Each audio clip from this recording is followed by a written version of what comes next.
السلام علیکم ورحمۃ اللہ وبرکاتہ۔ الحمدللہ رب العالمین، والصلاة والسلام علی رسولہ الامین وعلی آلہ وصحبہ اجمعین، اما بعد۔ اعوذ باللہ من الشیطان الرجیم، بسم اللہ الرحمن الرحیم۔ ان اللہ لا یغفر ان یشرک بہ ویغفر ما دون ذلک لمن یشاء ومن یشرک باللہ فقد افترى اثما عظیما۔ محترم بھائیوں اور بزرگوں، درس قرآن میں آپ حضرات کے سامنے سورہ نساء کی آیت نمبر 48 کو پیش کیا گیا۔ اللہ تعالیٰ نے اس آیت کریمہ کے اندر یہ بات بیان کی کہ اگر کوئی آدمی اللہ تعالیٰ کی عبادت میں، اس کی ربوبیت میں، اس کی الوہیت میں اگر کوئی آدمی کسی کو شریک بناتا ہے، یہ اللہ تعالیٰ کی ذات میں شرک کرتا ہے، تو شرک ایک ایسا گناہ ہے کہ اللہ تعالیٰ اس گناہ کی مغفرت نہیں کرتا ہے۔ یہ بہت بڑا جرم ہے اور اس کے ساتھ اللہ تعالیٰ کمپرومائز نہیں کرتا ہے۔ اسی لیے ہر انسان کو چاہیے کہ ہمیشہ وہ شرک کے فتنے سے اپنے گھر والوں کو اور خود بھی انسان بچے، کیونکہ یہ ایک ایسا گناہ ہے جو انسان کی ساری نیکیوں کو یہ برباد کر دیتا ہے۔ اللہ رب العالمین نے قرآن مجید کی آیت میں فرمایا، ان اللہ لا یغفر ان یشرک بہ، بے شک اللہ تعالیٰ اس انسان کی مغفرت نہیں کرتا جو اس کے ساتھ کسی کو شریک کرتا ہے، وَيَغْفِرُ مَا دُونَ ذَلِكَ لِمَن يَشَاءُ، اور اللہ تعالیٰ اس کے علاوہ جو بھی گناہ ہے اگر اللہ چاہے تو معاف کرے گا۔ وَمَن يُشْرِكْ بِاللَّهِ فَقَدِ افْتَرَى اِثْمًا عَظِيمًا، اور جو آدمی اللہ کے ساتھ شرک کرتا ہے، در حقیقت شرک ایک ایسا جرم ہے، فَقَدْ افْتَرَى اِثْمًا عَظِيمًا، وہ اللہ تعالیٰ کے ساتھ بہت بڑا بہتان، اللہ کے اوپر بہت بڑا الزام تراشی کرتا ہے۔ تو اس آیت سے یہ بات معلوم ہوئی کہ اللہ کے ساتھ شرک کرنا اللہ پر بہت بڑا بہتان باندھنے کے برابر ہے، اللہ کے اوپر بہت بڑا الزام تراشی کرنے کے یہ جرم اس کے مترادف ہے۔ تو معلوم یہ ہوا کہ جب کوئی بندہ اللہ کے ساتھ شرک کرتا ہے تو اللہ تعالیٰ پر یہ الزام تراشی کرتا ہے، اللہ پر یہ بہتان باندھتا ہے کہ نہیں، اس روئے زمین کا چلانے والا کوئی ایک اللہ نہیں ہے بلکہ اللہ بہت سارے ہیں۔ تو معلوم یہ ہوا اس پوری کائنات کا چلانے والا ایک اللہ تعالیٰ موجود ہے، لیکن شرک میں آدمی یہ سمجھتا ہے کہ اللہ تعالیٰ پر یہ الزام تراشی کرتا ہے کہ نہیں، کائنات چلانے والا اکیلا اللہ نہیں ہے بلکہ اس کے ساتھ اور بھی لوگ اس کے ساتھ شریک ہیں۔ تو اسی لیے اللہ تعالیٰ نے شرک کو اتنا بڑا جرم قرار دیا کہ آدمی جب شرک کرتا ہے تو اس کا مطلب یہ ہے کہ وہ اپنے اس کام کے ذریعے سے اللہ تعالیٰ پر بہت بڑا الزام باندھتا ہے۔ اب اس سلسلے میں قرآن مجید میں اللہ تعالیٰ نے شرک کی قباحت کو، شرک کی مذمت کو بیان کرنے کے لیے اللہ تعالیٰ نے قرآن مجید کے اندر بہت ساری آیتیں نازل کی ہیں، اور نبی اکرم صلی اللہ علیہ وسلم نے احادیث کے اندر اپنی امت کو اس جرم سے، اس گناہ سے ڈرانے کے لیے اللہ کے نبی نے احادیث میں مختلف احادیثیں آپ نے بیان کی ہیں۔ اب یہاں پر آپ اس بات کو جان لیں، سب سے پہلے ایک حدیث کو میں آپ حضرات کے سامنے پیش کر دوں، جو حدیث قدسی ہے۔ اللہ تعالیٰ اپنے بندوں سے خطاب کرتے فرماتے ہیں، کہتے ہیں اللہ تعالیٰ، یا عبادی، اے میرے بندو، جب تک تم میری عبادت کرو گے اور مجھ سے امید باندھو گے۔ حدیث کا آپ دیکھیے، اللہ تعالیٰ کیا فرماتے ہیں، اے میرے بندو، تم جب تک میری عبادت کرو گے اور مجھ سے امید لگاؤ گے تو میں تمہارے گناہوں کو معاف کروں گا، اور میرے لیے کوئی بڑی بات نہیں ہے۔ لفظ پہ غور کیجیے، اللہ کیا فرماتے ہیں، اے میرے بندو، جب تک تم میری عبادت کرو گے مجھ سے تم امید باندھو گے تو میں برابر تمہارے گناہوں کو اس وقت تک معاف کرتا رہوں گا، اور میرے لیے یہ کوئی مشکل بات نہیں ہے۔ پھر اللہ تعالیٰ فرماتے ہیں یا عبادی انک لو لقیتنی بقراب الارض خطایا ثم لقیتنی لا تشرک بی شیئا لاتیتها بقرابها مغفرہ۔ اللہ فرماتے ہیں اے میرے بندو، اگر تم زمین بھر کا قطعیں لے کر مجھ سے ملاقات کرو، جتنی بڑی زمین ہے نا، اگر اتنے گناہ تم میرے پاس لے کر آؤ، لیکن میرے ساتھ اگر تم شرک نہیں کرو گے تو میں کیا کروں گا؟ لَأَتَيْتُهَا بِقُرَابِهَا مَغْفِرَةً، تو میں زمین بھر کی مغفرت تمہارے حصے میں دے دوں گا۔ کیا مطلب حدیث کا؟ اللہ تعالیٰ فرماتے ہیں اگر تم زمین بھر کا بھی گناہ کر کر میرے پاس اگر آؤ گے تو میں کیا کروں گا؟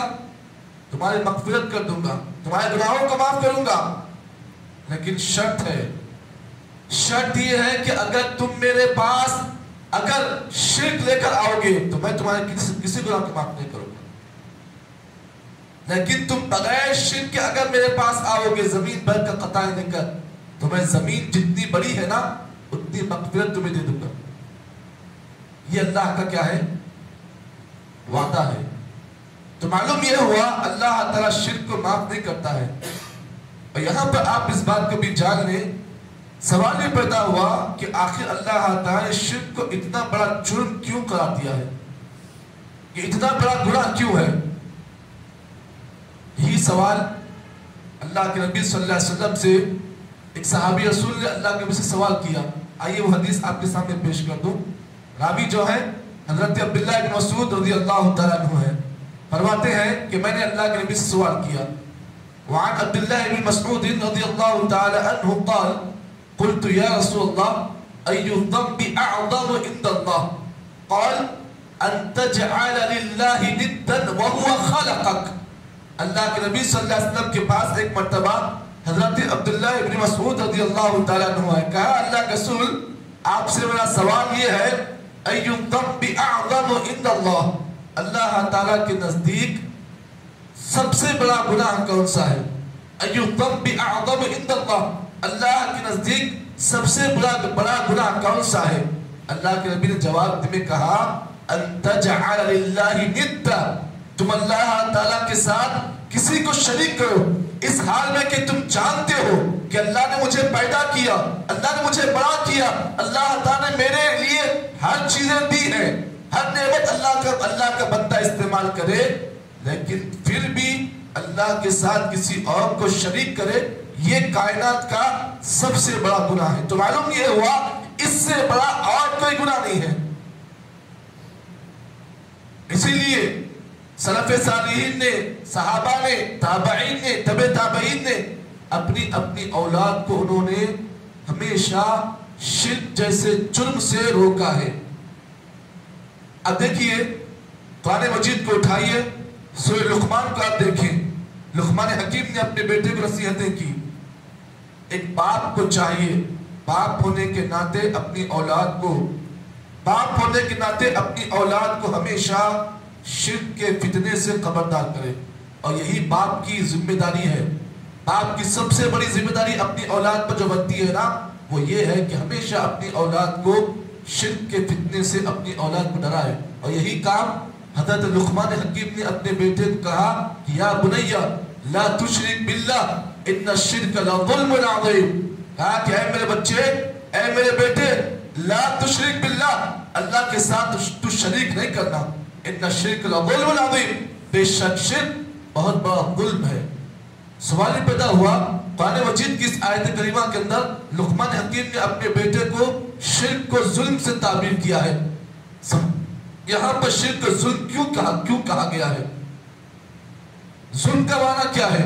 اب آپ بولیں کہ ظلم کا مطلب یہ ہے کہ آپس میں ایک آدمی کسی آدمی کے حق کو چھین لے، یہ ظلم ہے؟ نہیں، شرک میں کیا ہوتا ہے کہ بندہ اللہ پر ظلم کرتا ہے، اور اللہ تعالیٰ پر ظلم کیسے کرتا ہے؟ اور ظلم کی تعریف یہ ہے کہ وضع شیء فی غیر محلہ، کسی چیز کو اس کے اصل مقام سے ہٹا کر کسی اور چیز کو اس کے مقام پر رکھنا، یہ ظلم ہے۔ اور شرک ظلم اس لیے ہے کہ شرک میں بندہ کیا کرتا ہے؟ اللہ تعالیٰ کو اس کے مقام سے نکال کر کسی اور کو اس کا مقام دیتا ہے۔ اسی لیے شرک کو کیا کہا گیا؟ ظلم قرار دیا گیا، ان الشرک لظلم عظیم۔ اور یہی بات حضرت ابراہیم علیہ السلام نے اپنی اولاد کو مرنے سے پہلے وصیت کی نا۔ حضرت ابراہیم نے اپنی اولاد کو مرنے سے پہلے وصیت کی نا، کہا کہ اے میرے بیٹو تم اللہ کے ساتھ شرک نہیں کرنا۔ تو ہر نبی نے اپنی اولاد کو شرک جیسے فتنے سے روکا ہے، اور اس سے تاکیدی طور پر اس کام کو کرنے سے منع کیا ہے۔ اور یہی بات اللہ کے نبی صلی اللہ علیہ وسلم نے اپنی لخت جگر حضرت فاطمہ رضی اللہ تعالیٰ عنہا کو بھی آپ نے شرک سے ڈرایا ہے۔ تو معلوم یہ ہوا کہ شرک ایک ایسا جرم ہے کہ بندہ اس جرم میں جب پھنس جاتا ہے تو پھر وہ اللہ تعالیٰ کے ساتھ کسی اور کو شریک کر کے سمجھتا ہے کہ اللہ تعالیٰ ایک نہیں بلکہ اللہ تعالیٰ کے ساتھ اور بھی شریک ہے۔ تو اسی لیے قرآن مجید کی اس آیت میں اللہ نے فرمایا کہ وَمَن يُشْرِكْ بِاللَّهِ، کہ جو کوئی آدمی اللہ کے ساتھ شرک کرتا ہے فَقَدِ افْتَرَى إِثْمًا عَظِيمًا، وہ اللہ پر بہت بڑا بہتان تراشی کرتا ہے، اللہ پر بہت بڑا الزام باندھتا ہے۔ تو ہمیں اور آپ کو چاہیے کہ ہمیشہ اپنی اولاد کو اور خود بھی اللہ تعالیٰ سے ہمیشہ شرک کے بارے میں اور شرک کی قباحت کے بارے میں ہمیشہ اللہ تعالیٰ سے پناہ مانگے کہ اللہ تعالیٰ ہم میں سے کسی کو بھی اس جرم میں اللہ تعالیٰ ملوث نہ کرے۔